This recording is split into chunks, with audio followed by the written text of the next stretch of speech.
Hello, people. What's going on? Anybody watching this video? I first want to just say this. You may can hate Bill Cosby, for what he is known for doing, at least what people know him for now. But I gotta say this. His show, the Bill Cosby Show, not the Cosby Show, but the Bill Cosby Show from like the 60s, early 70s, that is a funny show. I saw like 5 episodes last night, and it's just amazing how older you get, and he doesn't even curse. It's nothing like disgusting about the show, but the older you get, the more you understand certain scenarios and episodes. Like my top 5 favorite comedians of all time are Richard Pryor, Bill Cosby, Chris Rock, Eddie Murphy, and Lavelle Crawford. Lavelle Crawford is a little bit of not as mainstream as those 4 I mentioned, but I could just naturally laugh at anything he says. But I can thing is, and the same thing with Richard Pryor show. Richard Pryor had a very short-lived show on NBC. It's just like what I'm going through now, everything I'm going through. It's like there's the scenarios in their episodes or sketches can really make me laugh. And the thing is, it's not all politically correct. It's not all, trying to be funny but liberal at the same time. It's just comedy. But that is a funny show. You gotta, if you have Hulu, and I'm watching this on Daily Motion and YouTube, check out the Bill Cosby Show and check out the Richard Pryor Show and then stand up too. Both of these guys, I'm trying to get the time to watch like Bill Cosby stand up as well. I know. I've seen like 3 specials. I've seen the Bill Cosby 49, Bill Cosby himself. A lot of that stuff is hard to come by because his reputation. But these guys are hilarious. Like if you want to laugh at anything you're going through, if you want to make yourself feel better about what you're going through, watch these guys. But speaking of struggle, I want to tell you a little story. The time I was lost, because this is going back almost 20 years ago.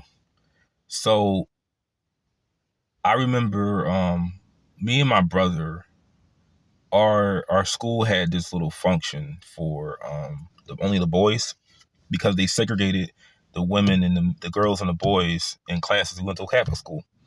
They separated us, and they had it where we didn't have no contact with them for about, good 2-3 years. And 2 years, 2003, 2005. So we had this little function just for the men, for the boys.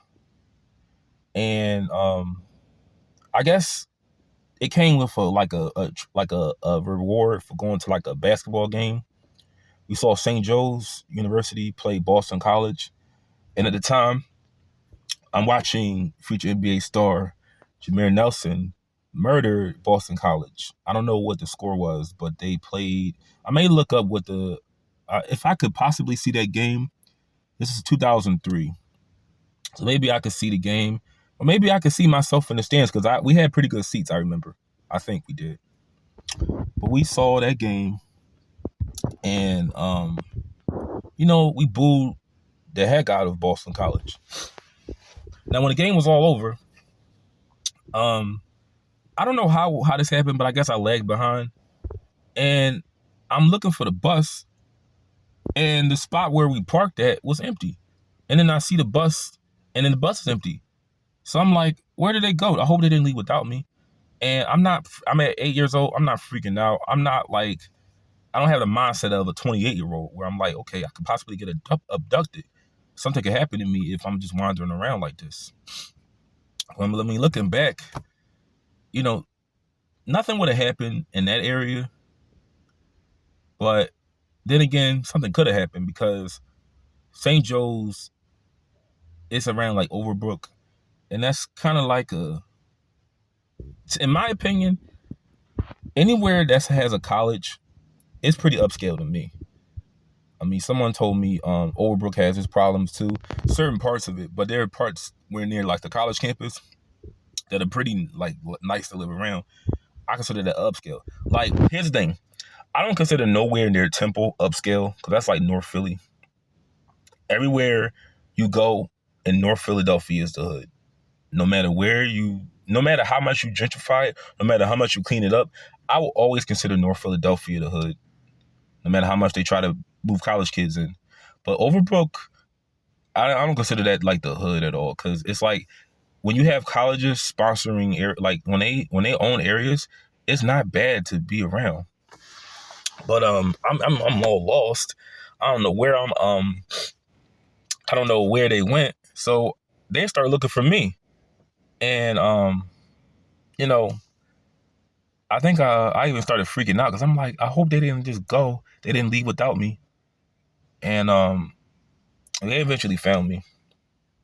But yeah, I think my brother got mad because he said we were looking for you and you got lost at the game. And I just think I don't remember anybody in my class going. I think they did, but then again, I don't remember too many because I was just with my brother because I always hung out with his friends. But that was that story. I got lost at a game. I just wish I had a diary, because it would have more detail to it. But I got lost at a game.